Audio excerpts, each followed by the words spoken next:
Vilaça, Sheila Santos. Eu sou Isabel Rendeiro. E nós somos o PowerCast. Antes de começar esse episódio, quero convidar vocês a se inscreverem no nosso canal, ativar o sininho. E compartilhar com todo mundo, porque hoje, Bebel... Hoje temos um convidado muito especial, vamos falar de muita coisa boa.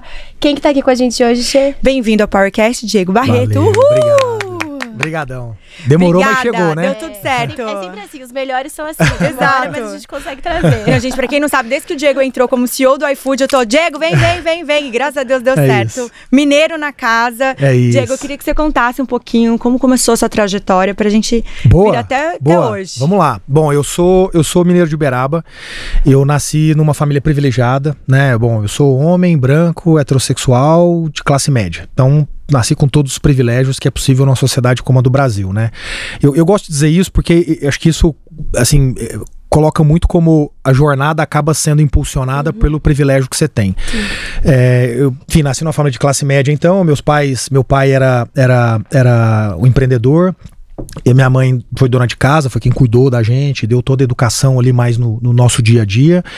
E meus avós também empreendedores. Então a minha vida foi cercada por empreendedores. Então eu passei a minha vida indo para a empresa do meu pai, tinha uma empresa de transporte, trocando pneu, trocando assoalho de caminhão, consertando o motor.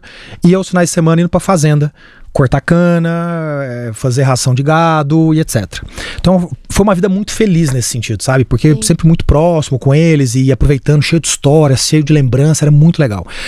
Meu pai fez direito e montou a empresa. Quando eu chego ali perto da faculdade, do vestibular, eu fiz essa analogia, falei, quero fazer negócio, é o que eles fazem, eu gosto, vou fazer direito. E aí vim para São Paulo fazer direito e dei com a cara na parede. Porque o direito não ensina você a fazer negócio, né? Então, quando eu cheguei aqui, primeiro ano, eu falei, cara, o que é isso aqui? Fica só falando de processo, de litígio, de problema, enfim. E aí, consegui fazer uma migração de carreira ao longo do tempo, não voltei para prestar vestibular, concluí a faculdade, e aí entrei no direito, fui fazendo migração, consegui sair do direito e a vida seguiu. Em 2014 eu fui fazer meu MBA fora, voltei com a cabeça dizendo, cara, o mundo vai mudar. Tecnologia digital tá chegando. Sim. É muito louco, porque às vezes as pessoas, quando eu conto para as pessoas falam, como assim, você precisou ir lá para descobrir isso? Cara, 2014, você mal usava o Uber no Brasil, a maioria das pessoas não tinha um smartphone, o 3G ainda era um negócio que tava penetrando, né, no território nacional. Cara, assim, não tinha nada. A vida de qualquer pessoa que se formava na faculdade em São Paulo era procurar um trainee numa empresa grande. Exatamente. Não tinha essa lógica de tecnologia digital. No centro de estágio da faculdade. Exatamente. Tipo, gente, que é isso? Imagina, isso não existe. Eu fico até curioso se a gente voltar lá, se ainda tem aquela salinha, sabe? Você chegava lá, mas era isso. E aí eu voltei e eu falei, cara, o mundo vai mudar. Era muito óbvio pra mim essa mudança, e não é porque eu sou visionário, mas é porque no MBA ficou muito claro esses movimentos já acontecendo no mundo afora. E aí, quando eu volto pro Brasil, eu falo, eu vou organizar essa mudança. Então, assim como eu organizei a mudança de sair do direito e ir pro mundo de negócios, em algum momento eu organizei minha mudança para poder sair do que eu chamo de velha economia para o que eu chamo de nova economia. E aí, eu comecei a mentorar startups, e foi muito louco isso, assim. Eu falei, um dia eu abri o jornal e tinha uma matéria que falava de iFood, Buscapé, Móvel e acho que Simpla. E aí, cara, eu olhei aquela matéria e falei, cara, mas essas empresas num jornal, assim, o que essas empresas tinham em comum? Elas tinham muito pouco tempo de vida, só que elas tinham tecnologia começando a chamar a atenção sobre a ótica de marca e crescimento. Aí eu falei, cara, vai rolar esse negócio no Brasil, eu vou atrás. E aí eu fui até uma aceleradora de startups chamada Liga Ventures. Bati lá, eu era diretor financeiro da Suzano Papel e Celulose. Que legal. E eu tô contando isso pra dizer o seguinte, eu cheguei lá e falei, tudo bem, cara, eu sou o Diego, vocês me conhecem, eu sou o diretor financeiro para a celulose e tal, cara, eu queria muito estar próximo disso aqui. Aí o cara, por que você não mentora startup? Anos depois, a gente conversando, eles falaram, cara, quando chegou lá o diretor financeiro, a gente falou, uau! E do meu lado eu falava, cara, será que os caras vão deixar eu estar aqui? Será que eles vão deixar eu ajudar? Até porque é uma coisa muito quadrada, né? Exato, eu era o cara antiquado, né? Pra caramba. Exatamente. E aí rolou, comecei a mentorar, e olha como é legal quando você tem a intenção de mudar, né? E por isso você constrói o caminho. Em algum momento meu telefone toca. Era a Móvel, que era a dona do iFood, dizendo, cara, a empresa está ficando grande, a gente precisa de gente com mais sofisticação, que já tenha vivido situações, empresas muito maiores, muito mais complexas, mas acima de tudo, cultura é o que importa para nós. E a gente tem ouvido no ecossistema que você tem a nossa cultura. Quer vir aqui conversar? E aí eu fui para lá. Cheguei lá, conversei, a conversa foi muito boa, eles me fizeram uma proposta para ganhar 40% do que eu ganhava na Suzano. E eu fui. Legal. Apostava em você também, e aí o resto é história. Né? Que incrível. Massa. E o mega curioso pra perguntar qual que é o signo do Diego, né? Qual é? É aquário, não? Gente, esse debate na minha casa tem diariamente, Adoro. tá? É? Porque eu não acredito em signo. Adoro. Então eu Homem vou dizer e a gente pode ter uma discussão aqui. Eu fiquei curiosa, porque eu vou você dizer, é muito... então eu vou dizer, vocês me dizem o que isso significa, tá? Eu sou Libra. E aí, Libra? Não, é ótimo Libra, mas é que por conta da tecnologia, até que achei que você fosse aquariano, né? É verdade. É. Mas é sempre assim, a gente pega... Os últimos convidados eram de Libra também. Exato. Jura? A gente vai pegando Uma sequência, era leão, depois... Não é de propósito, mas quando a gente pergunta, a pessoa é Libra. Agora vai ser o próximo. Não, e juro que a gente só pergunta porque nós duas somos curiosas. Não tem nada a ver com o Power, né? Mas a gente pergunta sempre. Mas ó, só pra contar uma coisa engraçada. Toda vez que alguém me pergunta, cara, que signo você é? Aí eu falo, dinossauro. Aí a pessoa, ué, mas não existe. Aí eu falo, mas signo também não. Eu sou o cara chato que brinca com isso, sabe? Eu e o Bebel, a gente adora signos. A gente pergunta porque, meu, você acha que tem um porquê. Ao longo da conversa você vai falar alguma coisa e fala assim, é por isso que você é libriano. Exatamente. Vai acontecer, aí você vai falar, tá bom, vou ter que aceitar. Eu devia ter falado, sei lá, Capricórnio. Aí quando você falasse isso, eu ia falar, então. Não sou. Exatamente. Peguei no pulo. Não, mas achei muito legal você contando a sua trajetória, porque você falou algumas coisas que me chamaram a atenção, né? Essa questão da curiosidade, de ir atrás, até começando ali que você falou, eu vim de um lugar privilegiado. E aí você trouxe que o iFood te chamou pela essa questão de cultura. Eu queria que você trouxesse pra gente, né, você lá dentro, quais iniciativas, e se você teve alguma iniciativa pra justamente trazer até um pouco de inclusão pra dentro da empresa, tendo em vista que a gente sabe que é muito difícil o mercado de trabalho, né? Tem muita competição. E às vezes quem vem de uma outra posição não consegue ter as mesmas oportunidades de quem já veio de outros lugares. Queria que você trouxesse isso um pouco pra gente. Acho que eu vou voltar no tempo um pouco, só pra poder explicar então por que eu começo falando de privilégio. Eu nunca tive essa consciência até meus 30 anos de idade, né? Então pra mim era assim, gente, vamos trabalhando aí, vamos fazendo e tal. Não ficava óbvio isso pra mim. Quando eu fui fazer o MBA, eu fui estudar no IMD na Suíça. Eu cheguei lá, cara, e eu tive um choque com isso. Uma sala de 90 pessoas, 42 nacionalidades, ou seja, tem duas pessoas e meia ali por nacionalidade, 1 ano integral. E, cara, você começa a olhar para aquilo e falar, não tem um padrão. Quando você tem 42 nacionalidades, você não enxerga padrão. Quando você vai para a universidade americana fazer MBA, as turmas são muito grandes, são de 600 a 900 pessoas. Então, é muito fácil você silar. Você cria um silo ali, uma tribo, e aí o padrão se forma de novo. Quando você vai fazer com esses números que eu dei, não tem padrão. E quando não tem padrão é muito louco, sabe por quê? Porque você não tem pra onde correr. Sim. Então, de novo, eu vou fazer analogia aqui com o MBA americano. Quando você vai pra lá, você fala, cara, quem são os brasileiros aqui? Aí tem lá 20. Numa turma de 600, 900, tem 20 brasileiros. Aí você fala, tudo bem, prazer, eu sou o Diego, como é que você tá? E você meio que... E aí, se eu não gosto de você, puta, eu tenho mais um brasileiro aqui pra falar. Se eu tenho mais... E assim você vai... Quando você tá numa turma com 42 nacionalidades, 2 pessoas por nacionalidade, você não tem pra onde correr. E aí o que você é obrigado? Você é obrigado a primeiro compreender e você é obrigado a entender as diferenças. Você não tem opção, cara, senão você vai ficar isolado. E essa foi a ficha que caiu. Então, cara, eu tinha um queniano na minha sala, eu tinha 3 russos, eu tinha um mexicano, eu tinha um nigeriano, tinha um sul-africano. E aí as coisas vão mudando. Essa percepção nossa do privilégio, ela vai ficando muito clara. Em especial quando você começa a ouvir as histórias das pessoas. Mas o que é louco? Na hora que você senta na sala e você durante 1 ano tá ali debatendo, discutindo, trabalhando junto, etc. O que você percebe? Que todo mundo é mais ou menos igual sob uma ótica de capacidade. Talvez eu seja melhor que você fazendo análise, talvez você seja melhor do que eu olhando grandes cenários, talvez você seja... A gente é diferente, mas a capacidade ela é muito parecida. E aí eu volto mudado de lá. Eu volto dizendo, cara, peraí, mas se as pessoas são mais ou menos parecidas em termos de capacidade, e o problema foi só o privilégio, que permitiu uns chegarem, outros não, ou mais lentos, cara, peraí, como líder, então, você vê, o meu raciocínio, ele é um raciocínio estratégico. Como líder, se isso tudo que eu falei é verdade, na hora que eu considero mais pessoas na boca do funil, na prática a chance de sair com mais talentos no final é maior. É uma questão de probabilidade. Então, eu gosto de explicar dessa forma porque quando a gente explica com um ângulo mais social ou mais político, as pessoas divergem. Porque começa um processo de ancoragem. Ah, mas eu sou de esquerda, direita, não sei o quê, né? Pra mim não é isso. Pra mim se eu tiver a capacidade de aumentar a boca do funil, o que vai sair depois são as melhores pessoas possíveis. Quando eu reduzo, eu diminuo essa probabilidade. Tão simples quanto isso. Então, ao longo da minha carreira dentro do iFood, eu sempre tive os melhores índices de mulheres na liderança, negros e negros na liderança. Que incrível. Sempre. Por quê? Porque isso mexe com performance. Não é discussão política e social, ainda que a gente mereça ter essa discussão. Mas não é sobre isso. E aí, isso de alguma forma criou referências dentro do iFood, e isso foi incorporado pela empresa e a empresa passou a olhar dessa forma. Então hoje, só para dar uma referência aqui, a empresa é metade homem e mulher, estou arredondando aqui, ela é 55-45 brancos e pretos, e ela tem na liderança sênior hoje 40% de mulheres, no C-level da empresa tem 2, e negros já são 23% da liderança.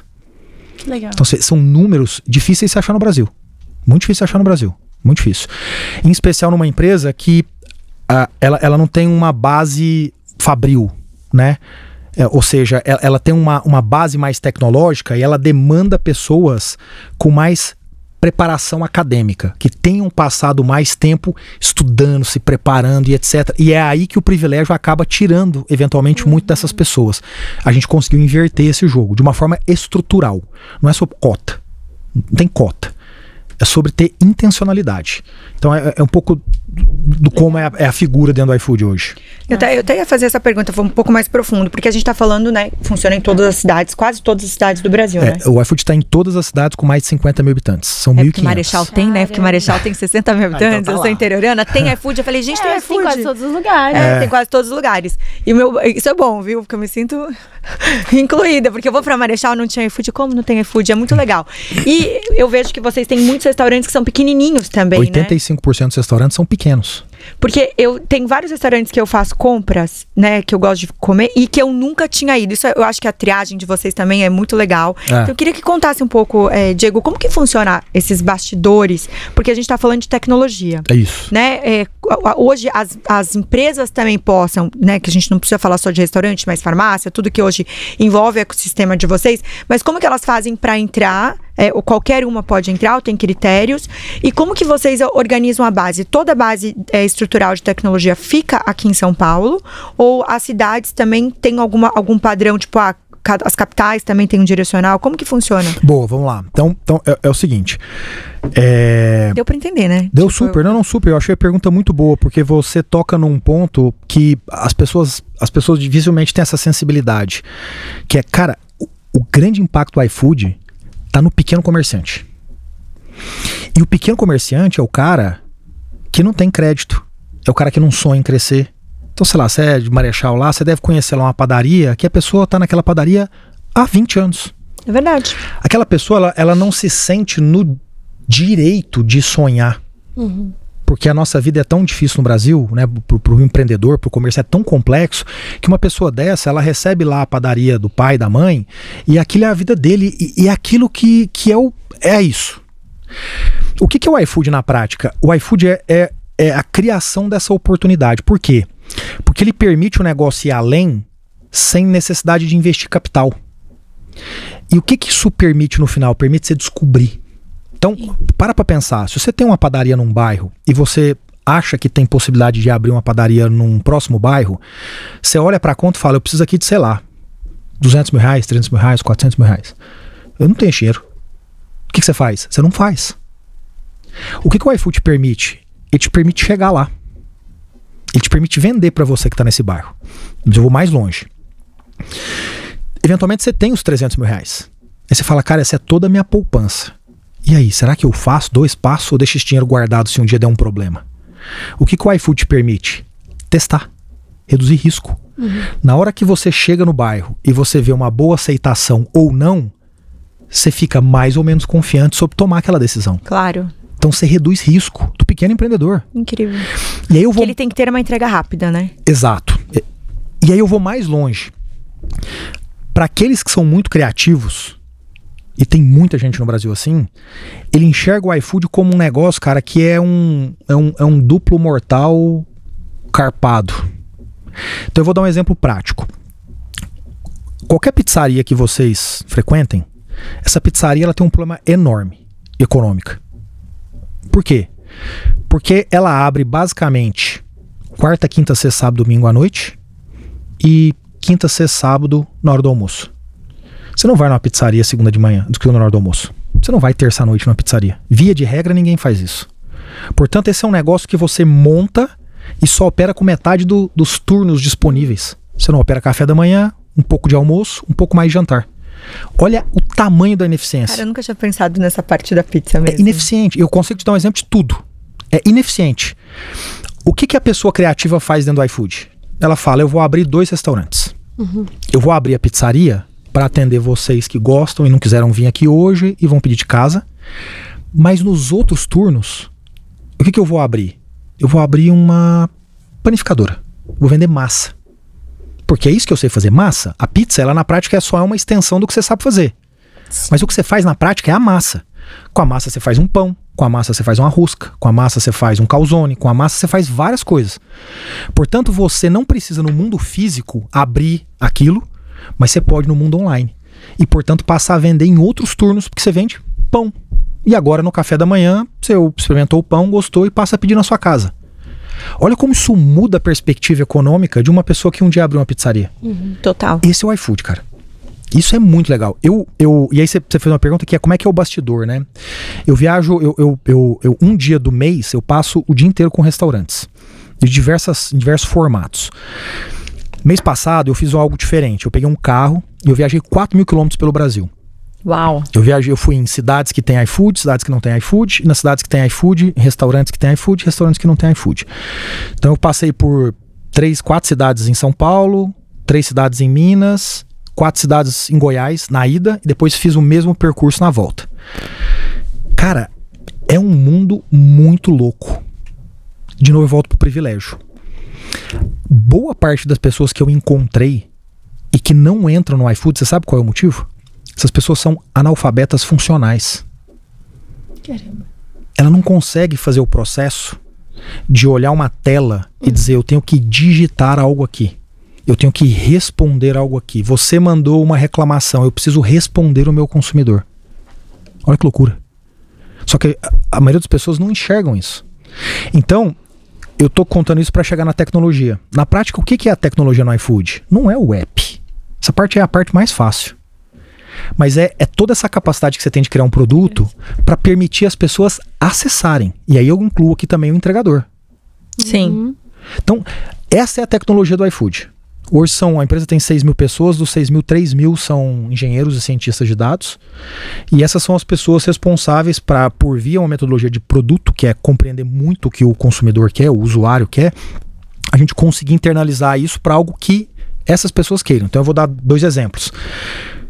A gente encontra com entregadores uma vez por mês e encontra com restaurantes uma vez por mês. Para que eles decidam a melhor forma do produto funcionar para eles. Que legal. O produto é a partir deles. E a gente se compromete com o desenvolvimento do produto, com as datas e vai evoluindo ao longo do tempo. O botão, a forma, a aba, enfim, a funcionalidade, a transparência, é tudo definido por eles. Então, enfim, acho que esse é um pouco do resumo aí da tua pergunta. Nossa, é fantástico. É fantástico. Até bom, né? Porque às vezes a gente não tem ideia o que passa por trás de uma... Porque a empresa tá cada vez mais, assim, tá cada vez gigante. Você tem ideia de quantos pedidos o iFood entrega por ano? Quantos? Chuta. Não tenho a menor ideia. Não, chuta assim um número, só chuta um número. 8 milhões. 8 milhões, quanto você acha? Não, mais, ele falou que entrega aquela hora que entregava por dia, por mês. Gente, eu vou chutar, sei lá. Você falou 8 milhões? Ano? Ué. Nossa, deixa eu fazer, Não sei sei. lá, 8. Não, sem compromisso de acertar. Vocês não têm obrigação nenhuma de acertar. Vou fazer um chutão assim, Dá um sei lá, chutão aí. 30 milhões. O iFood vai entregar esse ano de 2024 1,2 bilhão de pedidos. Caceta. Caramba. Desculpa a palavreada. Cara, Que- 1 É muita bilhão e comida. 200 milhões saindo de um restaurante, chegando na casa de uma pessoa num tempo médio de 28 minutos, o que inclui a preparação da comida e a entrega. É muito louco. É porque tá vendendo no nível nacional, é muito. Não, É muito louco, muita. Primeiro que eu acho que vocês fizeram uma revolução no mercado, né? Tanto para restaurante quanto pra gente consumidor. Porque eu fico pensando como antigamente a gente era refém de tudo, porque nós tínhamos que fazer tudo.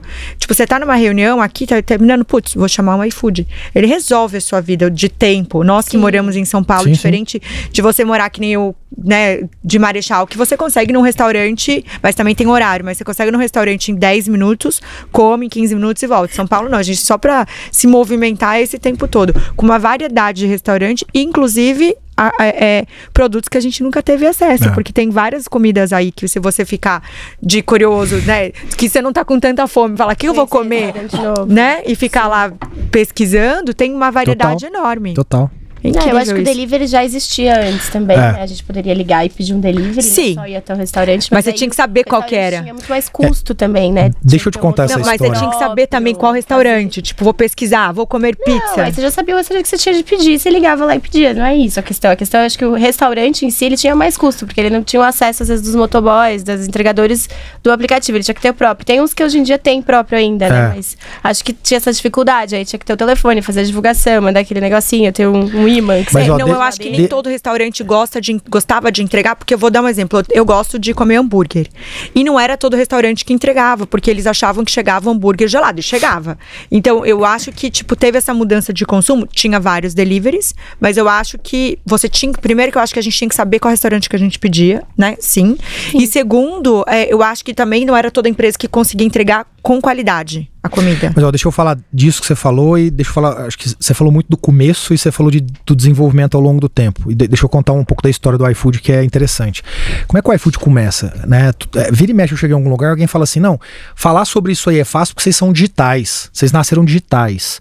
O iFood não nasceu digital. O que o iFood resolveu? Ele resolveu esse problema que você falou. Como é que funcionava o delivery no passado?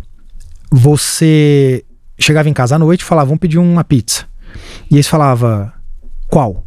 Você tinha duas opções, ou o imã da geladeira, ou você tinha as páginas amarelas. Qual era o problema do imã da geladeira? O problema da geladeira é que você não tinha variedade. Talvez você tivesse uma ou duas lá que você falava, já pedi, já comi, já gostei, mas são as duas que eu tenho. E o problema das páginas amarelas, que era um tiro no escuro. Você abria e falava, pizzaria do seu Zé, é boa ou ruim? Você não tinha a mínima ideia. Junto com isso, você tinha um outro problema, que é você não sabia o cardápio. Aí você ia pedir uma pizza lá, você falava, aí você ligava. O que ia acontecer quando você ligava? Dava ocupado. Dava ocupado, tinha alguém que já tinha ligado. Alguém já tinha ligado. Aí você falava, quando você conseguia falar com a pessoa, ela falava, você quer o quê? Uma pizza de portuguesa. Mas a sua tem azeitona? Tem. Eu quero uma pizza de mussarela. Mas a sua vem com cebola? Você tinha que ficar discutindo a pizza, porque você não tinha essa visibilidade. E depois, gente, você entrava numa fenda e ficava esperando o dia que fosse chegar. Porque exato, não sabia quando tava quantas vezes você ligou de volta e falou, e aí, tá vindo, já saiu, não é? Não era muito isso? A vida era assim. Como é que o iFood resolveu isso? O iFood começa fazendo duas coisas. 3 coisas. A primeira, ele vai num primeiro bairro, vê todas as pizzarias que tem ali e pega os cardápios e cria uma revistinha. E entrega nas casas as revistinhas. Então, pela primeira vez, você tinha todas as pizzarias com os cardápios. Pô, isso já mudou muita coisa. 2, a gente monta um call center. Então, eu resolvi o problema do telefone ocupado. E aí, 3, eu me comunico com o restaurante usando fax. Nossa, então, gente, melhorou muito a vida de vocês tomo também, seu pedido, a nossa de vocês. Eu tomo seu pedido e mando um fax, o cara pega o fax e cola assim e começa a fazer a pizza dele. Então, esse é o começo do iFood. Que massa. Aí, falando de desenvolvimento, e aí aqui tem uma reflexão que vai para além do iFood. O empreendedor de verdade é o cara que não nega tendência. Então quando você fala assim, mas o serviço na época talvez não fosse assim, talvez chegasse assim, talvez chegasse assado, esse não é o problema. Porque tudo isso você resolve. O problema é você ver uma tendência e falar, eu vou lutar contra ela. Eu não admito mudar isso. Cara, quem é o ser humano em sã consciência que olha para tudo que nós fazemos hoje do ponto de vista de comportamento e nega estar num ambiente digital? Não faz o mínimo sentido. Não faz mesmo. O mínimo, exceto para um grupinho muito pequeno que é um nicho. Que Ainda tem. E que às vezes faz sentido, né? Tem lugares que isso vai fazer sentido. Mas, cara, exceto isso, você nunca deveria. Aí você fala, não, mas o hambúrguer chega gelado. Não, chega gelado por quê? Porque você não pôs numa embalagem que tem térmico. Resolvido. Ah, mas aí custa um pouco mais. Olha, seu cliente vai ter que pagar por isso. É do jogo, né? Você viaja de econômico ou de business, você paga por isso. Você vai num show, você fica na frente do palco ou no fundo, você paga por isso. É o consumidor que tem que decidir isso. Não é você que tem que decidir isso. Quando você se recusa a aceitar uma tendência, é você que está perdendo com isso. Concordo. Então, quem são os grandes vencedores no iFood? São aqueles que não negam a tendência. São aqueles que falam, cara, entendi. Então é o seguinte, eu não consigo ver o rosto do consumidor. Pô, eu vou ter um problema com o consumidor, porque quando ele fala, veio faltando uma Coca. Quem tá falando a verdade? Quem tá falando a verdade? Sou eu ou você? Difícil saber. Então, esse problema, o que você tem que fazer é aprender a lidar com ele. E não dizer, não, então eu não vou pro delivery porque de vez em quando o consumidor fala isso. Não é assim, cara. Então, o restaurante ao longo do tempo que foi bem no iFood foi aquele que disse, vamos pro jogo. Vamos pro jogo, o que tem que fazer aqui? Ah, tem que ser um pouquinho mais rápido para chegar mais rápido a comida, ou seja, então eu reduzo o tempo de espera. Pô, na hora que o entregador chega, é a hora que tem que sair a comida ali da cozinha efetivamente, do forno, fogão. É na hora. Agora, se você não se preparar para isso, vai chegar gelada. Óbvio que vai chegar gelada. Aí você não vai vender. Aí você vai achar que o problema é o ambiente digital. Não é o ambiente digital o problema. Quem nega no Brasil... Vou mais longe, quando você pensa na renovação populacional, as pessoas mais velhas, em algum momento, infelizmente, falecendo, e pessoas mais novas chegando para serem consumidores. Cada vez mais gente tá dentro. Entende? Eu sou super a favor da tecnologia. Acho que a tecnologia ajuda muito a gente. Inclusive, quando eu morava fora, eu lembro que quando foi entrando o Uber, eu morava em Nova York, era frio, né? Tava nevando, a gente tinha que ficar parada na esquina esperando um táxi, né? Com a mão esperando o táxi.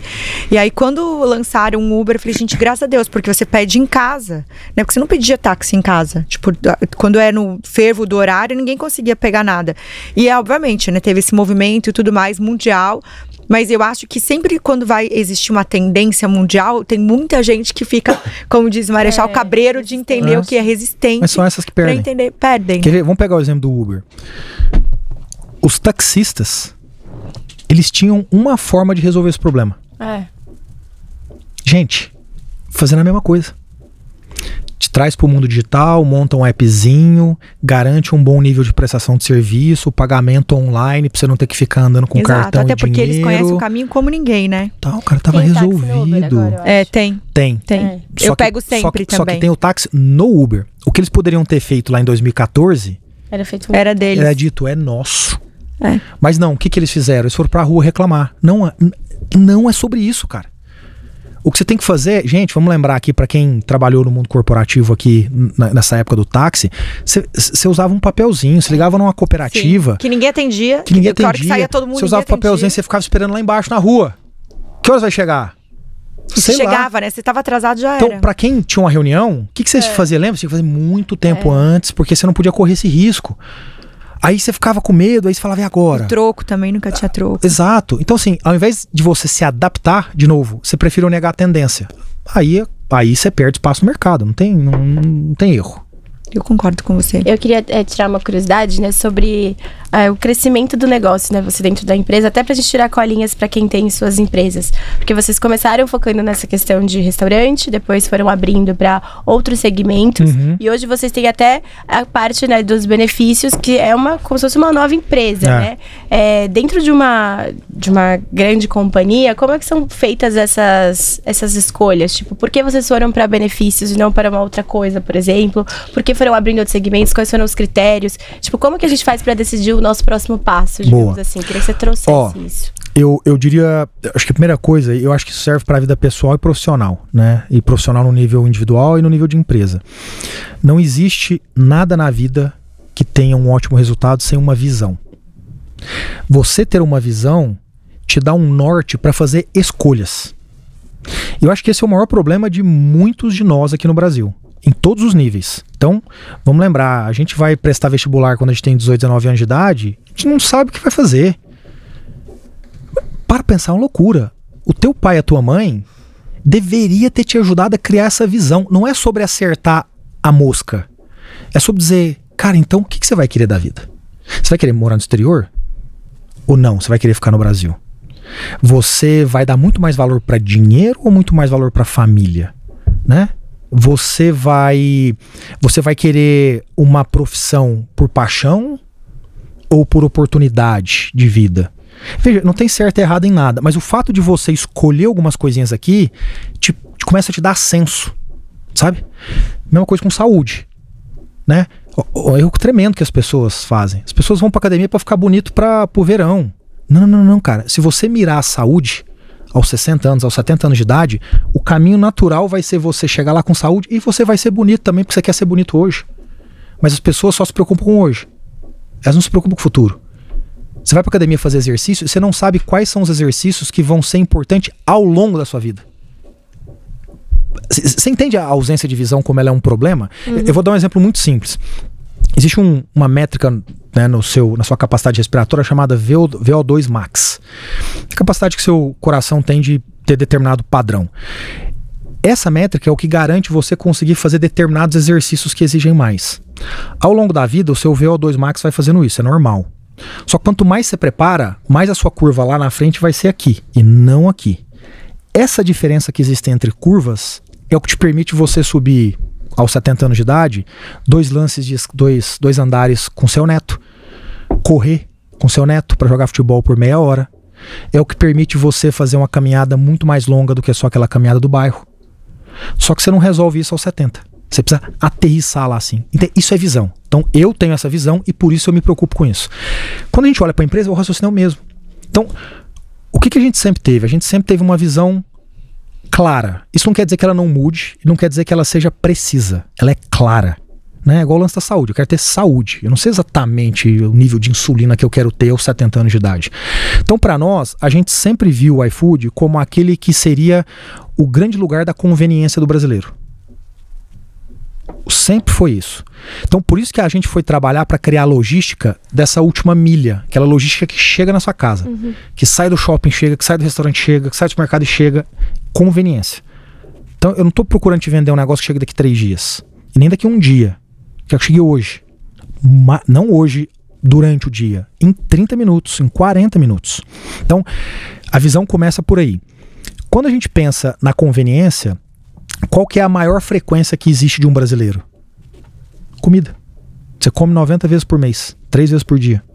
Mas você vai à farmácia 4, você vai ao shopping 3, você vai ao supermercado 5. Então, por que a escolha por restaurante? Porque é a maior frequência. Então a gente focou demais em restaurante para ficar muito bom nisso aqui. Por quê? Porque se eu te perguntar hoje se eu te dou conveniência, você vai falar, dá. Tá, pra tudo, tá, né? claro na sua Pra cabeça. todos os serviços que Mas tem. é o restaurante que te deu isso. Por quê? Porque você pede muito. Se eu tivesse começado por farmácia, você não ia ter. Claro. Você falar, esse mês eu pedi 2 vezes lá. Não lembro. O que você faz quando o seu celular enche a bateria? Você começa a deletar a app. Qual app que você deleta? Você não usa. Por quê? Porque não tem frequência. Então você deleta da companhia aérea. Você não viaja toda semana. Mas você não deleta do banco. Porque você olha seu saldo todo dia. Então a gente escolheu por isso. Depois, o processo natural foi escolher uma próxima adjacência que falava com a nossa marca e que me permitiu usar a logística. Por isso o supermercado. Por quê? Porque como a minha marca tem o nome Food, comida, eu preciso fazer com que as pessoas passem a entender que não é só comida de uma forma muito natural. Se eu tivesse colocado lá um banco, você fala, um banco no iFood? Mas hoje, se você parar a pensar, você já está começando a adquirir um hábito de pedir outras coisas sem pensar que iFood é comida. Sim. Entende? Então, a opção envolveu isso. E aí eu fui pro supermercado com entrega pequena. Por quê? Porque aí eu usava a mesma logística. De entrega rápida. Exato. Depois veio a farmácia, depois veio o pet shop, depois veio a bebida de conveniência. E aí agora a gente tá em shopping. Ou seja, fazendo a entrega de conveniência de shopping. Puta, eu preciso de uma camiseta branca rapidinho. Pum, vai lá e pede. É isso. Não, mas eu preciso ver uma camiseta bonita, que precisa cair bem e tal, perfeito. Não, aí você vai lá ao shopping, você vai lá e faz sua escolha. Uma geladeira. Não vou vender uma geladeira. Não, mas eu preciso de um livro. Pô, achei o livro aqui na Saraiva. Puta, ele entrega rapidinho. Então, a escolha, ela foi respeitando o ativo que eu já tinha em mãos, nesse caso aqui a logística, e aí depois, à medida que eu ia desenvolvendo ela, aí eu ia indo para outras verticais. Então, por exemplo, hoje eu faço também atacado. Atacado não é compra pequena, é compra grande. Então eu já tenho uma frota de carro, que hoje atende. Por que a gente foi para benefícios? Porque benefícios fala com a tese central. Via de regra, numa empresa você tem um vale-refeição, um vale-alimentação para comprar comida, com uma frequência altíssima. E é comida ou mercado, né? Isso, o mercado, exato. Com uma frequência altíssima, porque você consome todo aquele saldo, você quer consumir aquele saldo. Então ele fala muito. E aí, benefícios foi a nossa porta de entrada para começar a montar a nossa fintech também. Por quê? Porque na hora que eu te tenho numa relação que ela é duradoura, que é enquanto você está numa empresa, é mais fácil o processo de benefício. Exato. E depois eu vou te trazendo para o mundo financeiro. Então esse é um próximo passo que a gente vai dar nesse sentido. No restaurante a gente já fez isso. A gente já tem um banco completo, eu já ofereço crédito, antecipação de recebível, entre outros vários produtos. O comportamento da pessoa, né? Porque ela tá ali, Total. Você sabe o padrão dela de consumo, Total, etc. Total. Eu acho que um exemplo disso é o crédito que a gente dá para restaurante. O nosso modelo não é um modelo financeiro. É um modelo operacional, porque eu entendo o padrão do restaurante. O cara que tem pouco cancelamento, ele tem uma maior retenção de cliente. O cara que tem uma maior retenção de cliente, ele tem uma tendência de empilhar isso e crescer mais ao longo do tempo. Por isso é um crédito bom. Então não é sobre finanças. Então o banco te dá para você com base em finanças. Ele olha lá e fala, ela tá quebrada ou não tá quebrada. Ele não sabe como você é. Sim. Certo? É isso que ele deveria saber. Pô, na hora que você aperta, você tem a capacidade de ajustar as coisas? Na hora que você precisa de um dinheiro, você pede o dinheiro que realmente é necessário ou você dá uma exagerada? Você pede dinheiro para coisas que são supérfluas ou não supérfluas? É essa operação que deveria definir o seu crédito. Eu consigo ver isso no restaurante. Então o nosso modelo hoje, né, usando esses dados, permitem, por exemplo, fazer isso. É um modelo totalmente diferente. A gente não conhece outro modelo no mundo que capture isso. Que incrível. Entendi. Falando de logística agora, a parte da fintech, hoje qual que é a maior dor do iFood? Para ele resolver, tipo, o que vai ser o próximo passo? A maior dor que eu tenho hoje é ainda conseguir resolver um negócio chamado entrega rápida, junto com o acesso à classe C. Então, qual é o problema aqui?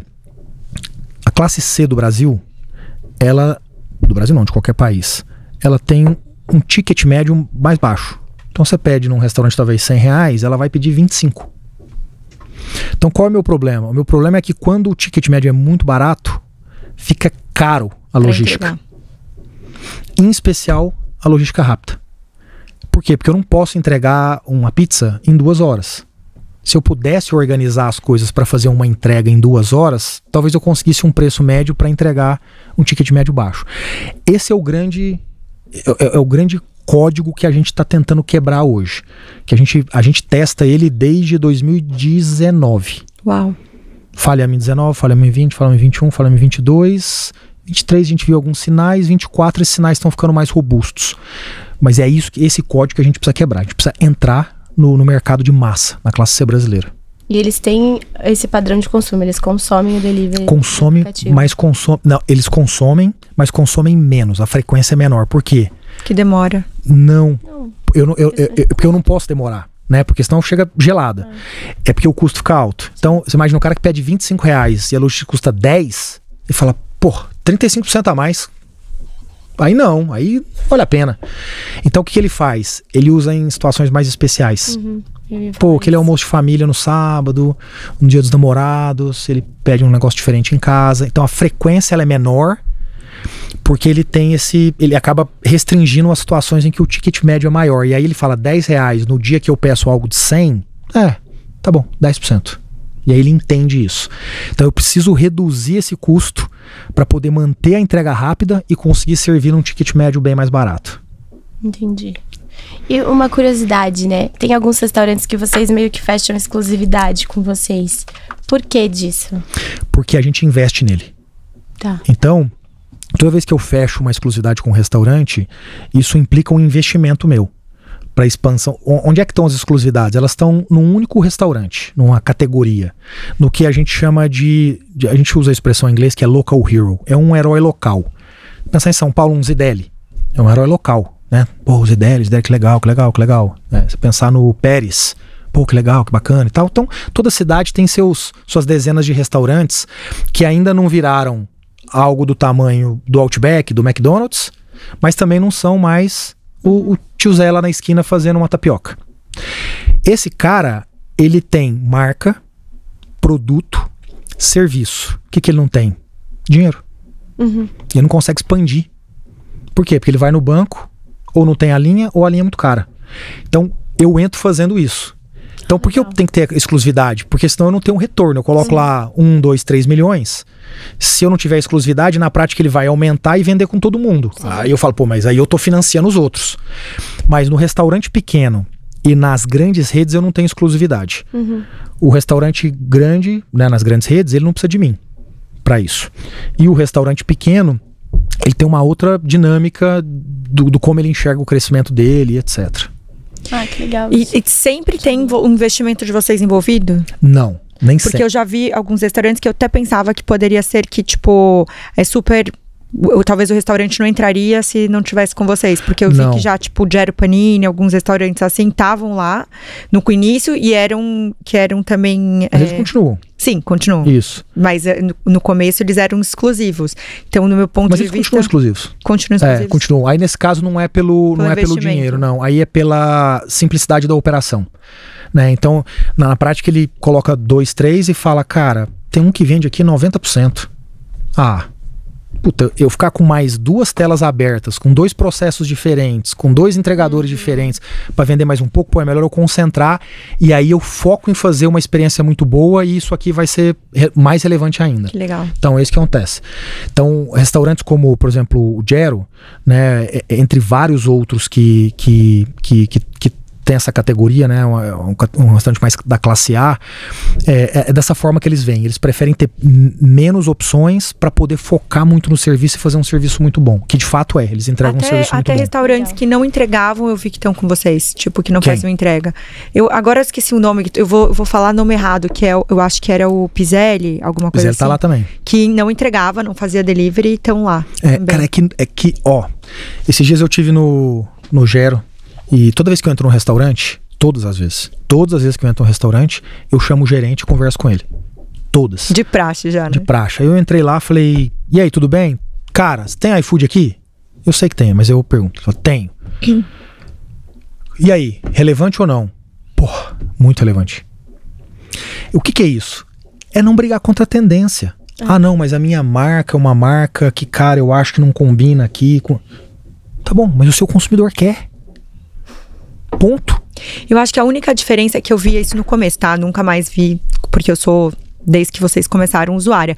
No começo, eu acho que tinha alguns restaurantes que, quando viam que a gente era muito assíduo de comprar, chamavam no telefone privado pra querer vender, pra tipo, prefiro não pagar a taxa. Mas não vai em frente Não isso. vai em frente, né? Porque eu ficava pensando, eu não comprava, porque eu falava, gente, tô comprando por causa do app, que eu sei que chega. Com quem que eu vou reclamar se tem alguma coisa errada? E eu acho que agora já mudou esse consumo, que não tem muito, né? Ainda tem gente que insiste, é normal isso. Mas, de novo, é o lance de lutar contra a tendência. Porque, veja só... Se eu estou indo lá por conta do app, junto que tem lá, por que a marca quer sair? O app tá trazendo alguma coisa para você. Por isso que ele você tá lá. O que ele traz aqui? Ele traz milhares de coisas. Ele traz, por exemplo, a chance de você ter um chat para conversar e tentar resolver um problema. Ele resolve seus problemas a posteriori. Ele te permite ter um tracking. No final, você, no limite, tem olhar, ver o que aconteceu, o que você pediu, quanto você gastou, quando não sei o quê. Entre outras mil coisas que a gente poderia... Além da experiência, da usabilidade. Né? Pô, você clica, vai, volta e tal, não sei o quê, põe. Funciona. Aí, quando você sai desse ambiente e vai para um ambiente que não te dá isso tudo, qual é a chance de você gostar disso? A chance é baixa. Quem que faz isso? Que consumidor que faz isso? Só o consumidor que é muito transacional. Então ele fala assim, toda sexta eu peço aqui nesse restaurante um hambúrguer. É assim, é de lei, é padrão. É comum isso em praia. Em praia é comum. O cara vai pra segunda casa dele e aí ele chega lá, não tem muita opção. Ele já sabe o que ele vai pedir. Ele chega lá na sexta-feira com a família, todo mundo cansado, ele não vai cozinhar. Ele fala, ele liga lá ou manda um WhatsApp e fala, cara, manda aí aquele de sempre, uma lasanha aqui lá para as 4 pessoas aqui de casa. Então, exceto em situações assim, o canal próprio, ele, via de regra, não é relevante. Por quê? Porque o serviço não é a mesma coisa. Não é mesmo? E tem um outro elemento também. A grande maioria dos consumidores, eles não entram dizendo, vou comprar ali. Ele entra, olha uma, duas, três coisas. Tipo Netflix, né? Isso. Ai, que filme eu vou ver? Isso. Aí você vira que eu vou pro comer teu parceiro, pra tua parceira e fala, e aí, é isso mesmo? É isso mesmo. Você sabe que esses dias eu tava com uma turma de amigos, aí você tava falando sobre delivery, né? Daí, vamos pedir, aí cada um tava pedindo o seu, né? E aí tinha um que ele nunca sabe o que vai decidir, daí ele espera todo mundo decidir, daí ele olha o de todo mundo, daí ele decidiu dele, daí ele vê quem tem frete, quem não tem, sabe aquelas coisas assim? Tipo, daí no final ele acaba às vezes não pedindo nada, tipo, eu desisti. Então você imagina essa pessoa dizendo, não, vou gravar o WhatsApp do restaurante para pedir. Vai. E a maioria das pessoas é assim. Por quê? Porque como tem muita variedade, cara, é gostoso você olhar e falar, e aí, hoje vai ser o quê? Vai ser mais saudável, menos saudável? Vai ser grande, porção pequena? Sabe? É gostoso fazer isso. Tem gente que cada vez mais, por exemplo, usa o iFood pra drink. Ai, que legal. Por quê? Porque teve lugares que, de novo, é o lanche no e contra a tendência. O que as pessoas fizeram? Se especializaram nisso. Que legal. Pô, como é que eu crio uma experiência de drink na casa da pessoa? E tem diferentes formatos. E tem gente que faz isso bem. Que diferente. Então tem gente, por exemplo, que faz o quê? Ele separa os itens por saquinhos e aí ele manda uma embalagenzinha com gelo e chega tudo geladinho. Você literalmente legal, só abre o saquinho e coloca na sua taça. Vai a Bel fazer a balada, tá? Sem beber. É verdade. Então, mas o que é isso? É o cara que não vai contra a tendência. Aí o que o cara tem? O cara tem um bar lá, tá servindo as pessoas, e ele pode vender 10, 20, 30% a mais porque ele faz isso. Que legal isso, gente. Por que não? É que vocês são um canal muito... As pessoas vão lá e resolvem um problema, né? E, Diego, você fala bastante sobre educação e também ajudar a dar uma educação direcional para os colaboradores, né? Principalmente. Eu queria que você contasse um pouquinho desse olhar pra gente. Mas é principalmente para os entregadores. Principalmente para os entregadores, então né? eu vou te dar um dado aqui. Tem uma prova no Brasil chamada Enseja. Essa prova é a prova que você conclui o ensino médio quando você não está mais no passo natural do ensino médio. Então, sei lá, você tem 30 anos de idade, 40, 50, 60, você fala, cara, eu quero tirar o ensino médio. Então as pessoas se preparam e prestam essa prova e eventualmente tiram o ensino médio. O iFood é a empresa, entidade, ONG, qualquer coisa que você quiser que mais forma no ensino médio no Brasil. Que incrível. São mais de 5 mil entregadores todos os anos formados no ensino médio. Incrível. Hoje, dos meus 350 mil entregadores, 75% já são formados no ensino médio. Que incrível. Ninguém no Brasil chega nem perto do impacto desse tamanho. Caramba. Nem incrível. perto. Eu financio o estudo, vidas, né? eu criei a metodologia, eu preparo essas pessoas, eu incentivo essas pessoas. Via de regra, 8 mil prestam, 5 mil passam por ano. Esse é um número meu mágico que a gente acabou encontrando. E a gente vai seguindo. São quantos? 350 mil. Bastante, hein? Caraca. 350 mil. Tem de bike também? Tem. 25% das entregas hoje já são feitas por bike. Que legal. É um pouco da nossa aposta nos modais não poluentes, né? E a gente está trabalhando forte, apesar de não ter achado uma solução ainda para moto elétrica. Ah, legal. A gente já testou muita coisa, mas a gente não conseguiu. Mas é uma aposta forte nossa para o futuro. Temos que entrar nas Powers agora, que é um quadro nosso de perguntas polêmicas. Vamos lá, adoro perguntas polêmicas. Te dar um presente, que é a nossa super parceira da Café Super Coffee. Gente, eu tomo tipo 10 cafés por dia, você tá? jura? Adoro. Esse aí você só pode tomar 2. Só 2? Senão, você vai ficar muito Se acelerado. eu comprar 2 potes, eu posso tomar 4? 4, Adorei. Não, mentira. Super Coffee tá com a gente, com o Power na estrada também, enquanto a gente tá batendo esse papo maravilhoso. Adorei. Acessem o QR Code e comprem. Tá cheio de sabores novos, né, Bebel? Exatamente. Nossa, Super Coffee incrível. Inclusive, eles estão com sabor com a Copenhagen, que é outra parceira nossa, que é como se fosse um chocolate quente o sabor. É muito gostoso. Pois aí é que você vai querer tomar mais já de fala 2. que tem que entregar pelo iFood também, hein? Não é? Eles Já não estão no avisa aí. iFood, já vão fazer. Super Coffee! Ô, Bruno! Pô. Ô, Bruno, eu vou olhar aqui agora. Boa. Ó, Nossa, seria incrível, realmente. vamos ver, ó. Eles vendem muito. Nossa, Peraí. estou. Senão a gente já tem que fazer esse match com Super Coffee. Total. Ó, peraí. Vamos ver aqui, ó. Super Coffee. Coffee. Acho que só vai ter via mercado, hein? Vamos ver? Ahá! Tem? Olha aí. Temos Super Coffee. Temos super... Tem no iFood, gente. Comprem no iFood também. Arrasta pra cima, brincadeira. Mas vamos entrar nas Powers, que são as nossas perguntas. É brincadeira, não é polêmico. Pode ser Eu polêmica. gosto de fazer essa piada. Fazia tempo que eu não fazia ela. Vou fazer ela de novo. Porque a última vez quase matei um convidado. Aí a gente parou um pouco. Era perigoso. Brincadeira. Eu queria que você trouxesse você como Diego, pessoa física, mas no cargo de CEO, né? Todos os dias quando você vai trabalhar, o que te motiva a estar nesse cargo hoje? Cara, eu tô mudando o Brasil. Tô mudando o Brasil, cara. Cara, a gente tá criando uma empresa que é referência em algo que o Brasil nunca foi, que é tecnologia. A gente gera renda para 350 mil pessoas. Você já parou pra pensar como é que essas 350 mil pessoas arrumariam um emprego se não tivesse o que a gente faz? Eu vou te explicar. Essas pessoas imprimiriam um currículo e ficaria passando de lugar em lugar entregando. Você sabe o que é um pai, uma mãe de família eventualmente perder a renda que tem, perder o emprego que tem, e falar, cara, eu vou pular nisso aqui amanhã e vou continuar levando comida pra casa? O entregador no iFood que faz 6, 8 horas por dia, 5, 6 dias por semana, ganha 2 salários mínimos líquidos das despesas da moto e da bicicleta. Sabe quem ganha isso no Brasil? 30% da população brasileira. Porra. Quando eu olho pro restaurante, cara, olha o tanto de oportunidade. Olha o tanto de oportunidade que você gera pras pessoas. Sabe quantas pessoas teriam quebrado na pandemia? Quebrado perdido mesmo, tudo. Né? Perdido tudo. Tudo que conquistaram na vida. Cara, quando eu penso essa empresa 100 vezes maior, é 100 vezes esse impacto que eu tô multiplicando. E é por isso que eu passo um dia do mês com restaurante, um dia por mês com supermercado, um dia por mês com entregador, é por isso que eu faço entrega. Eu vivo isso. E o dia que essa empresa for 100 vezes maior, o Brasil vai ser um pouquinho melhor. Então é isso que me motiva todo dia. Não, gera educação e emprego, né? Que isso é futuro. Também, a gente acredita muito em educação, até por isso que o Power foi fundado, né, Bebel? Porque a gente sabe que com a pessoa que tem educação, ela não aceita qualquer coisa, né, Diego? Ela sabe se direcionar, ela sabe que ela pode mais. Eu acho que realmente, queria até parabenizar pelo trabalho incrível que você faz. Não é à toa que eu já tava, né, atrás. Diego, vem. Vou pedir dicas também, pra quem tá começando a empreender, ou quem empreende, você que vê já aí, falando desde do empreendedor com restaurante, né, de mix aí de empreendedores, que dica você daria para quem tá empreendendo, que você acha que são dicas válidas para quem tá começando a empreender? Boa. Cara, empreender, desde começar até hoje, é assim que funciona o iFood, é sobre testar. Sabe, não é sobre ter uma ideia. Não é sobre falar, acho que isso aqui... Não é sobre isso.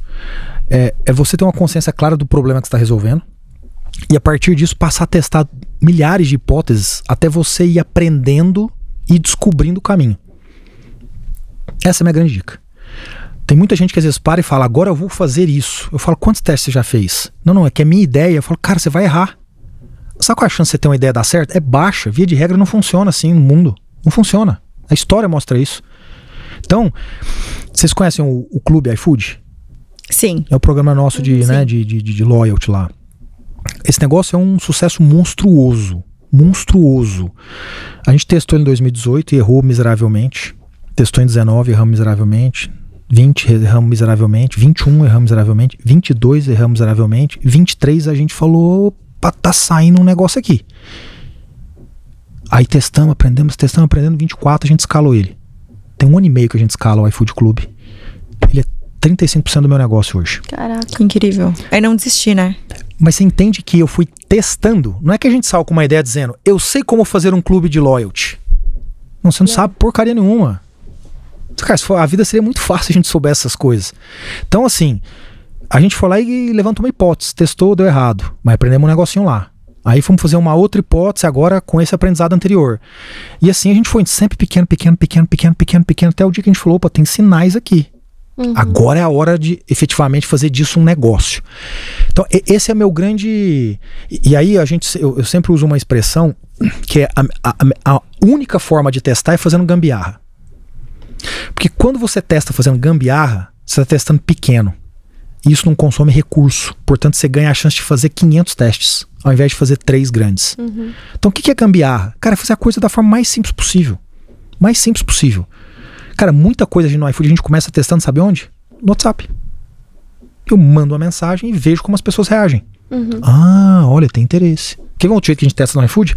É muito comum no iFood, eu não sei se alguma de vocês duas já viveu isso, eventualmente clicar num negócio e aí quando você clica não tem nada lá dentro. Você já passou por isso? Não? É normal não ter passado, porque isso não, tem que acontecer com muito poucas pessoas, afinal é um teste pequeno. Isso é o que a gente chama de fake door. É uma porta falsa. Pra ver quantas pessoas vão ter interesse em clicar. Ela me ensina isso. Nossa, mas eu sou uma pessoa que não clico em nada com medo de acontecer alguma coisa. Não, mas acho que é dentro do Não, é aplicativo. dentro do aplicativo. Ah, tá. Não, Um dentro do aplicativo. restaurante Fake, É, sei lá. do tipo uma entendi. categoria. Ah, agora tem isso aqui no iFood? Entendi. Entende? Eu já achei que era mensagem de WhatsApp, Não. porque mensagem de WhatsApp chega Não. link, ai meu Deus. Não, então assim, a gente testa muita coisa na base da gambiarra. E assim, tem que ter. Se alguém chegar e falar, agora vamos fazer isso, a minha única pergunta que eu faço é, você fez quantos testes? Legal. 2. Não, você não vai fazer então. Na hora que você fizer uns 20 aí, você me conta. Por quê? Porque, cara, o aprendizado vem com isso. Gente, vocês estão fazendo isso aqui, vocês sabem o que é isso. Vocês começaram de um jeito, viram, aí dá engajamento, não dá, e volta. Aí aumenta, faz um corte, não faz corte, traz gente, não traz gente, é isso. Só que você pode fazer isso já colocando suas fichas, ou você pode fazer isso de uma forma tão bobinha, simples, que se você errar, você não tá desprotegido, sabe? Essa é a minha grande dica pro empreendedor. Que uma ótima dica. É, exatamente. Né? A gente começou exatamente assim, né, Bel? Foi testando, foi vendo. A hora que começou, a hora que a primeira pessoa chegou pra gente. Testamos várias coisas, é isso. Não, acho que vai testar até porque é um negócio que, meu ponto de vista, é negócio que tem que ficar toda hora fazendo novos testes, né? O tempo todo. Imagina, a gente faz, cara, centenas de testes todo mês. Milhares de testes todo mês. Ó, eu vou dar um exemplo prático de como você faz uma gambiarra no iFood. Esses dias uma pessoa chegou pra mim e falou, cara, eu vou abrir um restaurante. Falei, que legal. Eu achei um ponto, você assim, aí vou fazer desse jeito e tal. Nananana. Falei, quanto você vai gastar? Falei, pra fazer isso aqui tudo, R$800 mil. Falei, o que você vai vender lá? Não, eu vou vender isso aqui porque, cara, eu faço e eu sou muito bom na cozinha. E de fato, o cara é muito bom na cozinha e tal. Falei, cara, por que você não abre no iFood? Você abre no iFood e você vê se as pessoas, 1, vão comprar, 2, como elas vão avaliar, 3, se elas vão voltar. Se isso tudo funcionar, gasta seus 800 mil. Se isso não funcionar, você tá recebendo um sinal de que talvez a marca não seja legal, ou que talvez o prato não seja apetitoso, ou que talvez essa culinária pouquíssimas pessoas no Brasil queiram, ou qualquer coisa. Você vai descobrir. Como é que você vai descobrir? Você vai interagir com as pessoas depois, perguntando. Mais um teste. Então, entende assim? É muito fácil fazer uma gambiarra. Gambiarra, de novo, é no bom sentido da palavra, né? Com bom espírito aqui. Então, eu acho que essa é a minha grande dica para qualquer empreendedor em qualquer fase. Legal. E a minha saideira é como deixar uma equipe engajada? Cara, pra mim, primeiro assim, a única forma de você engajar uma equipe é você colocar as pessoas certas pra dentro. Então, antes de discutir o como engajar, a pergunta é, as pessoas engajáveis estão ali dentro? Né? Então, vou te dar um exemplo de como eu faço no iFood. No iFood, poder te contar 10 exemplos, vou te contar um. A partir de head, incluindo head, ou seja, head, diretor sênior, vice-presidentes e presidente e vice-presidente sênior, todas, e cara, é muita gente. Todas pessoas que a gente vai apresentar uma proposta, eu ligo para ela. Todas, eu mando uma mensagem, sem exceção. E para várias delas eu digo, eu estou te ligando para dizer o porquê você não deveria vir para o iFood. Incrível isso. Porque a gente funciona assim, é nisso que a gente acredita. Se você não conseguir se comportar dessa forma, vai ser doloroso para você. A gente não aceita esse tipo de comportamento. E não é tipo comportamento bobinho. Eu não aceito você ser mal educado. Cara, isso é regra da vida. Não é sobre isso. É sobre falar como a banda toca dentro da empresa. Então, o que isso faz? Isso já resolve metade do meu problema. Porque se eu trago a pessoa certa pra dentro, né? Eu gosto de brincar assim, é igual se eu te der uma ilha e falar, constrói o Japão aqui. Se você construir o Japão com 20 mil brasileiros, ou com 20 mil italianos, ou com 20 mil americanos, não vai sair o Japão. Vai sair o prédio de Tóquio. Mas não vai sair um Japão ali. As pessoas vão atravessar a rua sem olhar o semáforo. Para construir o Japão, você tem que trazer 20 mil japoneses. Não só para construir a parte física, mas depois para instituir a cultura ali. Então, esse para mim é o meu primeiro ponto. O segundo ponto para mim são 2. Você precisa ter uma visão muito clara e manter a fé de que você vai chegar nela. Mas você não pode nunca negar os fatos mais brutais que você está passando. Então eu tô falando de sonho e de transparência. Isso aqui faz as pessoas acreditarem em algo maior. Isso aqui faz as pessoas acreditarem em você. Que você está sendo transparente. Então, nessa segunda etapa, esses são os 2 elementos para mim que fazem as pessoas ficarem motivadas e quererem ir até o fim.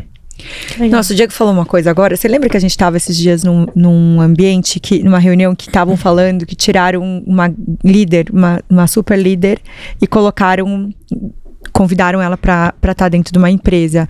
E ela saiu de onde ela estava, de uma empresa super grande brasileira, e foi para esse lugar. E a empresa não se adaptou ao jeito dela. Eu que te contei isso. Sim. Não, a gente tava na mesa, né? Era você que tava contando? Achei que era outra pessoa que tava contando. E ela não se adaptou. E aí, a pessoa foi mandada embora?